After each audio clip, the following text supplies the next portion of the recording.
अस्सलाम वालेकुम एवरीवन। ये वीडियो उनके लिए जिन्होंने पॉलिटिकल साइंस या फिर फिलॉसफी का जो सब्जेक्ट अपने सीएसएस, पीएमएस या पीसीएस के एग्जाम्स में ऑप्ट किया होता है, तो उनके लिए बड़ी एक प्रो टिप है कि हम फिलोसफर्स तो पढ़ते हैं, हमें उनके कॉन्सेप्ट्स का तो पता है, तो उसको अब हम अपने करंट अफेयर्स के सब्जेक्ट में, पाकिस्तान अफेयर के सब्जेक्ट में या इंग्लिश ऐसे पेपर के सब्जेक्ट में कैसे यूज़ कर सकते हैं, कैसे कोट कर सकते हैं। ये जो फिलोसफर्स कोट करने की बात है, ये मैंने सीखी है न्यूज़पेपर से। जो रेगुलर रीडर है न्यूज़पेपर्स के, तो उन्होंने ये चीज़ बहुत ज़्यादा नोटिस भी की होगी कि किस तरह जो न्यूज़पेपर के आर्टिकल्स लिखते हैं राइटर्स, वो किस तरह फिलोसफर्स को यूज़ करते हैं अपना एक्सप्रेशन बयान करने के लिए, अपना ओपिनियन बयान करने के लिए। तो ये मुझे चीज़ वहाँ पे ना बड़ी अच्छी लगी। तो मैंने सोचा कि मैं फर्दर आपको एक्सप्लेन कर दूं कि ये कैसे कोड करने हैं, कैसे इनको प्रेजेंट करना है अपने पेपर्स में। कुछ लोगों को ऑब्वियसली जो रेगुलर रीडर है न्यूज़पेपर को, उनको तो पता होगा इसका एक्सप्रेशन कैसे यूज़ करना है, कुछ को नहीं भी पता। तो अगर आपके टॉपिक से रिलेटेड है डेमोक्रेसी से, गवर्नेंस से, या फिर कोई कोई भी टॉपिक आपका रिलेटेड है पॉलिटिक्स से, इसमें एक और टॉपिक आ जाता है, वो है एडमिनिस्ट्रेशन से रिलेटेड कोई भी टॉपिक आपका आ जाता है। तो उसमें एडमिनिस्ट्रेशन जो बेसिकली ना वो कंप्लाई गवर्नेंस को कहती है, गुड गवर्नेंस ये होता है सर्विस डिलीवरी, तो उसमें ये एक चीज़ आ जाती है। तो खैर आपकी जो भी इनसे रिलेटेड या पॉलिटिक्स से बेसिकली कहने का मतलब है रिलेटेड आपके जो भी टॉपिक्स आते हैं करंट अफेयर्स में, पाकिस्तान अफेयर्स में या फिर ऐसे में, तो आप उसमें अपने फिलोसफर्स को कोट कर सकते हो। फिलोसफर्स की जो है ना कोटेशंस भी दी होती हैं अलग से। कुछ लोगों को कोटेशंस याद हो जाती हैं और कुछ लोगों को कोटेशंस याद नहीं होती। वर्ड टू वर्ड याद करना, ज़ाहिर है रट्टा मारना एक मुश्किल काम है, तो इसलिए आपका जिनको याद नहीं होती, जिनको याद होती है वेल एंड गुड, वो एज इट इज़ कोट कर दें। जिनको याद नहीं होती तो वो, उन्होंने फिलोसफर्स तो पढ़े हैं, उनके बेसिक कॉन्सेप्ट जो है वो तो पढ़े हुए हैं, तो वो उनकी बेसिस पे अपना जो पेपर है करंट अफेयर्स का, पाकिस्तान अफेयर्स का या फिर ऐसे का, उसको बेहतरीन खूबसूरत बना सकते हैं उनको कोट करके। अच्छा, इन फिलोसफर को कोट करने के लिए ज़रूरी है कि आपको इन फिलोसफर्स की नॉलेज अच्छे से होनी चाहिए, आपको इनके कॉन्सेप्ट का बेसिक पता होना चाहिए कि क्या फिलोसफर है, क्या उसका जो है माइंडसेट रहा है और क्या उसकी पॉलिटिकल थॉट रही है। ये अगर आपको नहीं पता तो आप जो है ये नहीं अटैम्प्ट कर सकते, आप उनको कोट नहीं कर सकते अगर आपको बेसिक उसका फिलोसफर की कौन सी पॉलिटिकल थ्योरी नहीं पता। फिलोसफर्स की जो पॉलिटिकल थिंकिंग है, इस पे मेरी वीडियोस मौजूद है चैनल पे, आप जाके वहाँ पे देखें, हर पॉलिटिकल को समझें, पॉलिटिकल फिलोसफर को समझें, और ताकि आपको जो अपने पेपर्स में है उसको कोट करने में आसानी हो सके। अच्छा, तो फिर मैं अब आपको एक दो फिलोसफर्स की एग्जांपल दे देती हूँ कि आप कैसे उसको कोट करो। फॉर एग्जांपल हम बात करें अगर प्लाटो की। प्लाटो, अब हमें पता है कि उसने एक आइडियल स्टेट की बात की थी। उसने बात की थी कि आइडियल स्टेट में क्या होना चाहिए, उसमें जस्टिस होना चाहिए, उसमें वेलफेयर फॉर द पीपल होना चाहिए, और उसमें क्या होना चाहिए, पीस होना चाहिए। तो प्लाटो ने एक आइडियल स्टेट की थी। तो आइडियल स्टेट में इसने कहा था कि जो इसका किंग होना चाहिए वहाँ पे, वो कौन होना चाहिए, वो फिलोसफर होना चाहिए।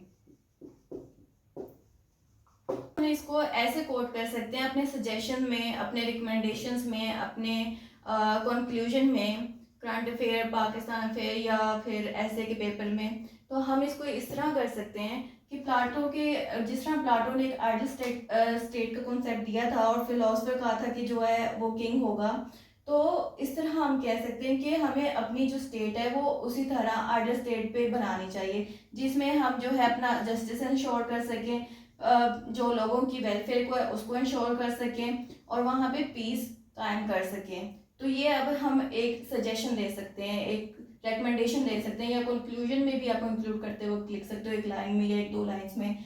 तो ये आप एक हाईलाइट करके लिख दो एक दो लाइन्स में, अगर आपको इस कॉन्सेप्ट का पता है अपनी वर्डिंग में लिखो, तो आपका एक जो पेपर प्रेजेंटेशन है बेहतर इनहेंस हो सकती है।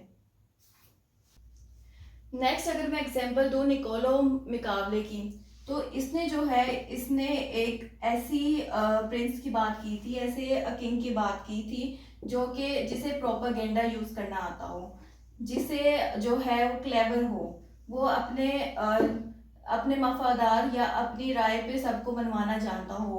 तो उसने एक ऐसे इसने ये जिक्र किया था अपनी द बुक प्रिंस में, द प्रिंसेस की बुक थी, उसमें इसने इसका जिक्र किया था।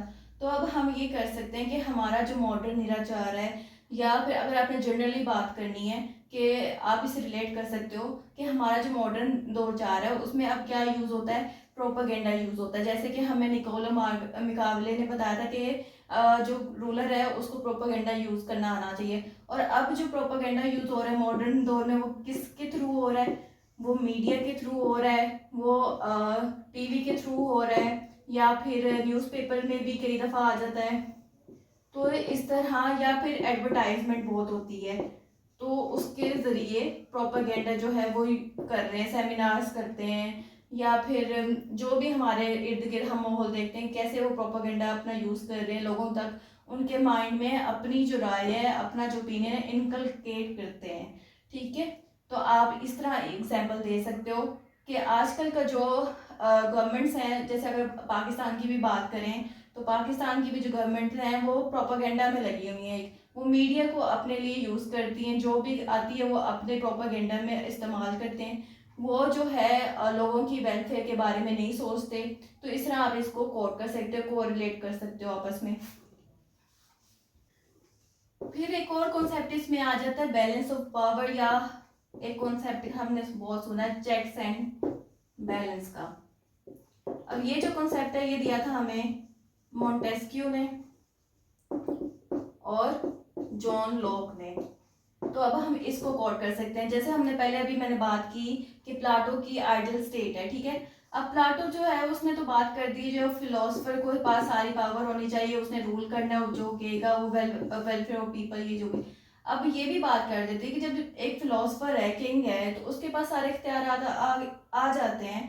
तो फिर पॉसिबल सिचुएशन ये है कि वो कल को टायरेंट भी बन सकता है, वो एक जालिम हुक्मरान में चेंज हो सकता है। जब जाहिर है उसमें लालच आ जाता है आहिस्ता आहिस्ता, वो एक हुक्मरानी में है, उसके पास सारी फैसिलिटीज हैं, सारे इख्तियार आते हैं, तो वो पॉसिबिलिटी है कि कल को वो एक जालिम हुक्मरान में चेंज हो सकता है। तो इसके लिए क्या कहा है, इसको रोकने के लिए क्या कहा है, अब यूएस कॉन्स्टिट्यूशन में ये चीज़ बहुत ज़्यादा एम्बेडेड है। और ये यूएस कॉन्स्टिट्यूशन में अपना ये जो कॉन्सेप्ट है बैलेंस ऑफ पावर और चेक्स एंड बैलेंस का, किससे लिया उन्होंने, मॉन्टेस्क्यू फिलोसफर और जॉन लॉक के उसमें कॉन्सेप्ट से लिया, उनकी पॉलिटिकल थिंकिंग से लिया है कि हमें जो सारी पावर है ना वो फिलोसफर में नहीं दे देनी चाहिए, हमें उसमें चेक्स एंड बैलेंस भी रखना चाहिए, हमें उस पावर को डिवाइड कर देना चाहिए।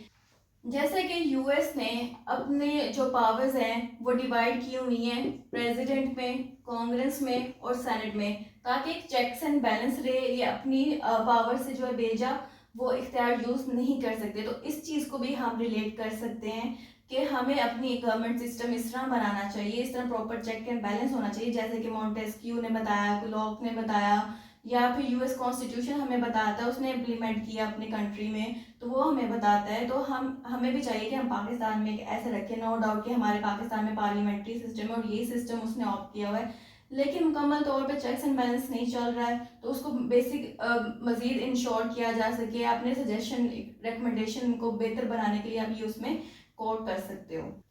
तो ये तो मैंने आपको 3-4 फिलोसफर्स की एग्जांपल आपको बता दी कि इस तरह आप कैसे रिलेट कर सकते हो।